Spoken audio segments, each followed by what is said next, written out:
हाय, केम छो? मजा में छो? तो आ गया आपका अपना डॉक्टर छो छो कालरा। बंदा परवर, पुराना गाना हो गया यार, कुछ नया सुनाया कर। चलिए।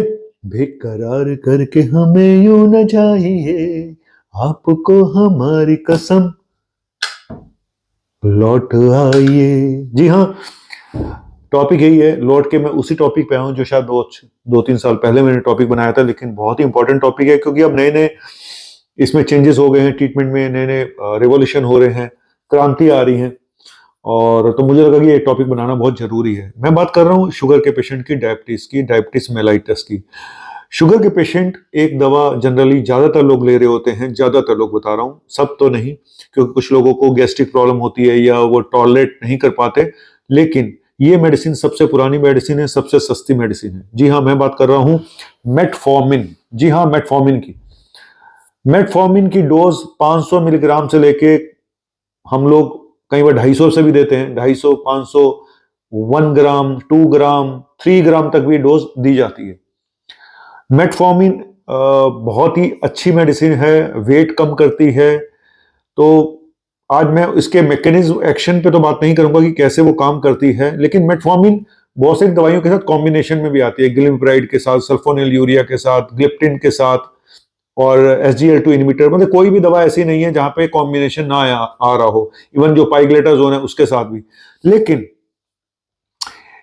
आज मैं टॉपिक इसलिए बना रहा हूं कि डायबिटीज में जब लंबे समय तक शुगर हो जाती है और शुगर की वजह से आपकी बॉडी पे असर पड़ना शुरू होता है, स्पेशली न्यूरोपैथी, स्पेशली आपकी मसल और नर्व्स पे असर पड़ना शुरू होता है, उसी के साथ उसी की एक दवा मेटफॉर्मिन जिसकी मैं बात कर रहा हूं, वो भी उसके साइड इफेक्ट मिलके, दोनों के, शुगर के और मेटफॉर्मिन के साइड इफेक्ट मिलके कहीं ना कहीं आपके नर्वस सिस्टम को और ज्यादा वीक कर देते हैं।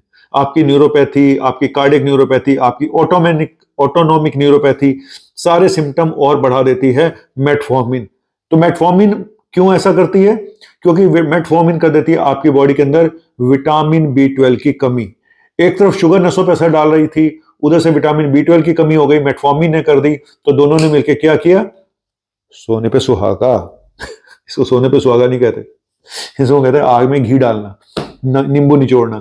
तो आज इसी टॉपिक पे बात करूंगा कि आखिर जो लोग मेटफॉर्मिन ले रहे हैं, जो लगातार मेटफॉर्मिन ले रहे हैं, लंबे समय तक ले रहे हैं, हाई डोज में ले रहे हैं, तो उनको क्या करना चाहिए।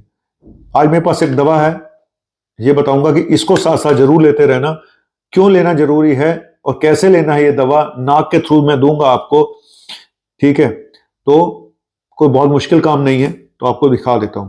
पहले ये बता दूं कि विटामिन B12 कैसे, जो मेटफॉर्मिन नाम की जो दवा हम देते हैं शुगर के पेशेंट को, कैसे विटामिन B12 की कमी को करती है।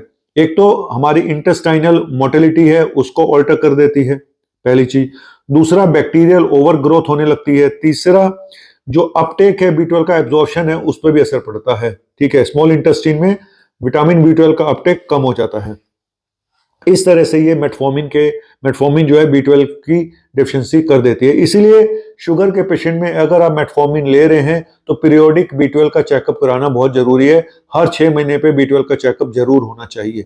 और अगर नहीं भी ले रहे हैं तो भी साल में एक बार तो B12 का चेकअप जरूर होना चाहिए। B12 एक ऐसा विटामिन है जो पूरी बॉडी पे असर डालता है। एक तरह का मैं इसको एनर्जी विटामिन बोलता हूं। अगर ये नहीं तो मेंटल और फिजिकल दोनों एनर्जी खत्म हो जाएंगी। और पूरी बॉडी पे असर पड़ता है, पूरी बॉडी पे, ऑटोनॉमिक नर्वस सिस्टम पे, कार्डियक सिस्टम पे, हर जगह असर पड़ता है। अगर शुगर के पेशेंट में अचानक से आपको बहुत ज्यादा वीकनेस लग रही है, या आपकी टंग सोर हो रही है, छाले पड़ गए हैं, लाल रंग की टंग हो गई है, कहीं कहीं पिन और नीडल्स लग रहे हैं, अचानक पेल स्किन लग रही है, येलोइश स्किन लग रही है, अचानक से अब आपको लगता है थकान इतनी ज्यादा होने लग गई है, तो दिमाग में आना चाहिए कि कहीं यार, अगर आप मेटफॉर्मिन भी ले रहे हैं तो दिमाग में तुरंत आना चाहिए कि कहीं यार इस बंदे को विटामिन B12 की कमी तो नहीं हो गई। तो विटामिन B12 का इसलिए टेस्ट कराना बहुत जरूरी है, पीरियोडिक चेकअप। लेकिन अब ऐसा क्या करें? और इसकी वजह से डायबिटीज और मेटफॉर्मिन के दोनों के कॉम्बिनेशन की वजह से आपको न्यूरोपैथी हो सकती है, ऑटोनॉमिक न्यूरोपैथी हो सकती है, डिस्टल न्यूरोपैथी मतलब हाथ पैरों में नसें वीक हो सकती हैं, इवन कार्डियक न्यूरोपैथी भी है जहां पे कार्डियक एरिथमिया भी हो सकते हैं, हार्ट के ऊपर भी असर पड़ सकता है।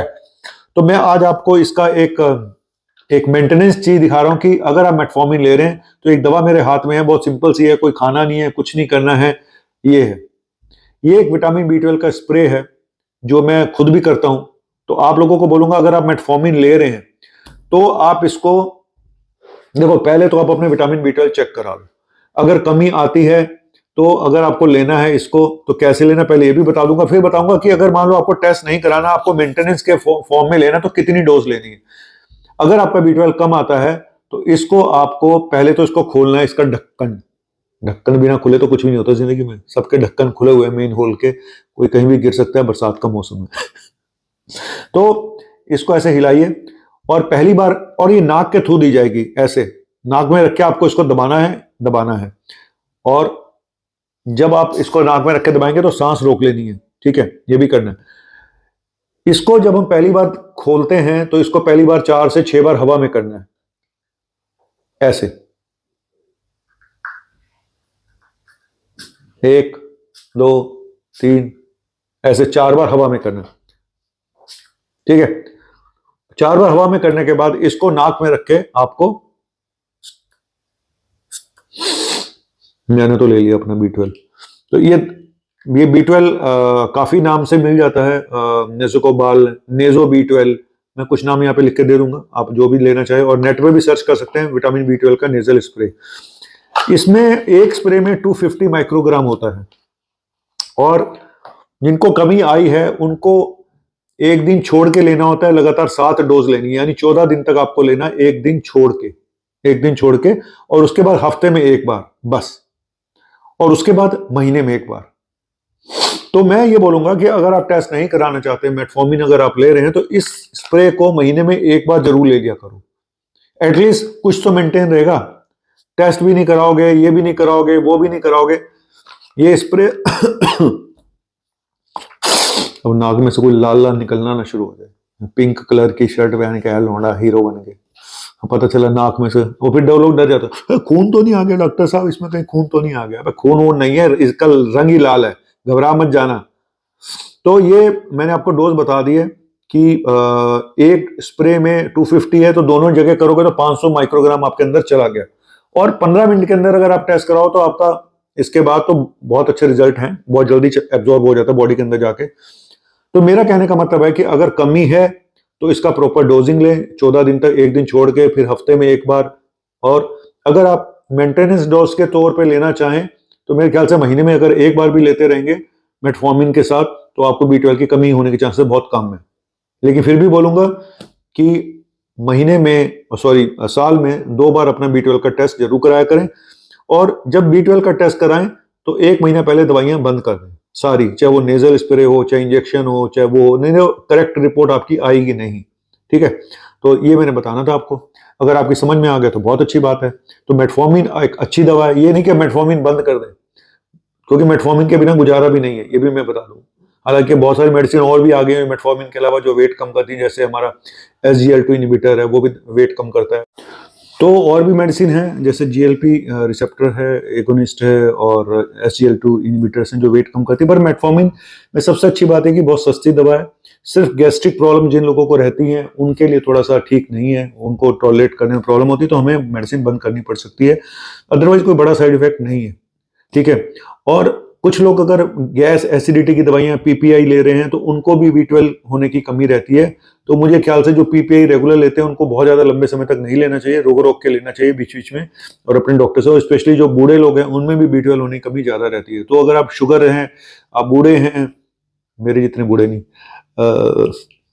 अगर आप शुगर है, अगर आप बूढ़े हैं, अगर आप मेटफॉर्मिन ले रहे हैं, साथ में एसिडिटी की दवाइयां भी ले रहे हैं, पेट भी खराब रहता है, तो आपके अंदर B12 की कमी होने के चांसेस बहुत ज्यादा है, ठीक है। तो जाइए टेस्ट कराइए। कैसा लगा आज का टॉपिक? अगर अच्छा लगा तो बंदे को सब्सक्राइब कर देना, लाइक कर देना, शेयर कर देना, इतना ही बहुत है।